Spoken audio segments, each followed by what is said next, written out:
We're discussing India's publishing industry and its prospects here on Mad About Markets. A 100,000 crore opportunity. Let's weigh the pros and cons. What do we call it? The yays and the mays, and as always, Mangalam loves going with the yays. I love going with the yays, the eternal optimist. So let's talk about the big, boost coming in, which is the National Education Policy, which aims to increase the pre-K, K-12, basically school gross enrollment rate to 100% by 2030. So more kids going to school, more demand for books. Yay for the industry. But could you imagine that almost a fourth of the industry is dealing with a huge issue, and that is piracy, because pirated books, they account for 20 to 25% of the total. Well, can't argue against piracy being a big may, but talking about not just the National Education Policy, we also have the Right to Education Act and a lot of other initiatives taken by both state, central governments and a lot of organizations to increase the demand for quality educational content and thus publishing. You spoke about education, right? But in the last few years, the hybrid education model has emerged, which has reduced the demand for published books, and that's a negative for the industry. Reduce the demand just by a bit. But what's also happened in the last few years is that people are buying books to take pictures of those books and post it on Instagram. Bookstagram, Current Read, all those hashtags are making reading trendy again. Whether they read or not is the big question. Well, that's the problem, right? They're posting more about it and reading less because there's so much distraction these days. And OTT platforms, your Amazon, your Netflix, the content on your phone, there's more time spent watching that than reading books on your, Kindle or otherwise. But you know what has also happened is all these authors have become celebrated authors. They become celebrities in their own right. Globally, we've had J.K. Rowling, etc. Here as well, the inflection point was Chetan Bhagat writing first, and then you had Amish Tripathi, Ashwin Sanghi, all these guys. Their book launches have become a spectacle, and people really look forward to these. They do, and that is an incentive for the authors and the industry, but the dominance of e-readers, because more people are choosing e-books, that makes reading on the go easier, yes, but not so good for the industry. Not so good for the printing industry. Maybe a couple of these book companies may earn a little from the digital penetration, but not only are authors becoming celebrities, celebrities are also becoming authors. True. So we have a lot of people who are celebrated commissioning books, and why just people? We have corporations also wanting to tell their story to the world. So that's a yay for the industry. But these authors or celebrity authors or whatever you call them, they're also dealing with ineffective copyright protection issues, which is a huge negative that they have to deal with. They have to deal with that along with the complex book distribution system in India. But there are emerging multiple channels, because we do see people selling the books online. We see people selling it via various options that we just spoke about. But importantly, a lot of them are also self-publishing.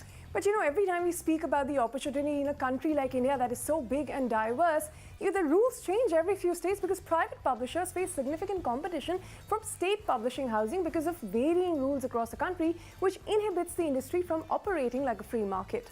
Yes, but what the free market also benefits from are economies of scale and the technological advances. Now people can print just on demand per book. So these have made printing industries or publishing industries a lot more efficient. I take your point, but another major issue across the distribution chain is the longer payment receivable cycle, especially for academic content, where in India it is 4 to 9 months of a cycle and far higher than the other countries. And of course, lastly, we do have the cost of paper that we spoke about at the beginning. 60% of the total cost of publishing is paper alone. That kind of cost is difficult to sustain. That's true. So we've spoken about some of the negatives for the industry, but Ashwin, let me come to you on what you think are the key challenges, especially when we talk about copyright infringement and piracy issues. The way that the way that the registration process works, that in itself needs to undergo a change, in the sense that we need to bring our institutions, including the Copyright Office, into the 21st century in terms of the time it takes for registration of copyright, number one. Number two is the enforcement of copyrights. Now, obviously, one of the huge challenges in the world of books is the fact that there is a 25% piracy. In fact, probably I'm being generous when I say it's 25%. It could be more. So that is a very, very big challenge, and it's very difficult to enforce it, because very often the pirators keep changing. So it's by the time you've brought out taken legal action against one and shut one down, another 10 have popped up. That is one. The second part of it is in terms of copyright violations, in terms of your content. And that is where, again, our legal system, unfortunately, tends to really play havoc with us. Because according to me, we should not be leaving the enforcement of copyright purely to the commercial courts. We should be having a separate tribunal in terms of copyrights, which is specialized to be able to deal with such disputes.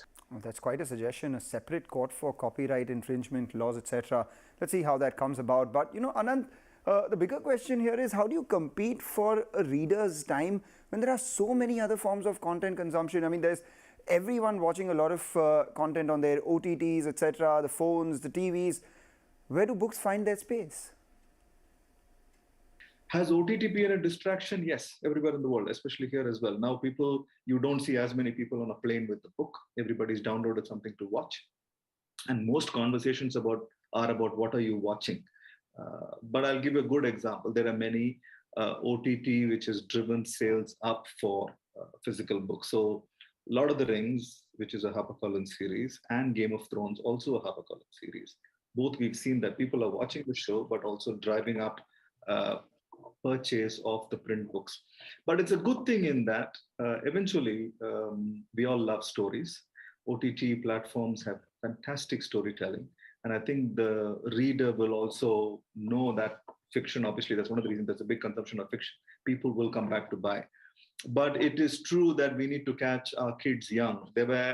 I can think of Harry Potter as one of that inflection points where a 10-year-old Harry Potter reader would now be 25. So I think you need those points in which you are able to make a big shift from a non-reader to reader. And India is a big market of reluctant readers. So is that distraction? Yes. But should we be catching kids younger and putting a book into their hand as early as possible, making future readers to hit that big number of potentially being from the third largest to the world's largest book buying community? We can. They all help each other is what I'm saying. Well, who would have thought OTT would drive people to go back and read those books and catch them young, like they always say, right? But on that note, we'll come to the bigger question to all of you, which is, what really is the tale of India's publishing industry? Anand, you go first, and then we'll have Rajesh tell us what he thinks. Especially in a country where English is almost first language, and we have the benefit and advantage of over 25 languages in which books are published. If a series of things happened, which is government libraries, government purchase, vibrant schools, more bookstores, I think we need 5,000 bookstores. We have 500. And online penetration the way it is, and adoption of digital, both and audio, we can be the world's largest book market. We are now number 3, and I'm very confident that we will be over the next 10 years. See, as I mentioned, the publishing industry is in for, exciting times ahead, and will continue growing in double digit for sure in the coming years as well. With paper and print, inflation at unprecedented levels, the absolute growth in the industry will also be very high, given that most of the publishers will be looking at significant price increase in the coming years.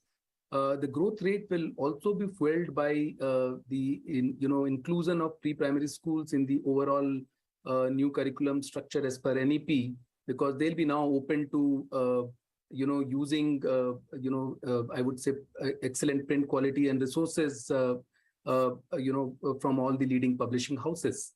If you ask me from a growth perspective, I'd see, as I mentioned, things are going to be very interesting and exciting going forward. Rajesh, thank you so much. Anand, you too. We hope that we become the largest book market in the world by 2030. Ashwin, Vikrant, thank you for taking the time out. With that, we wrap up on this edition of Mad About Markets. You keep watching the show, but also keep reading.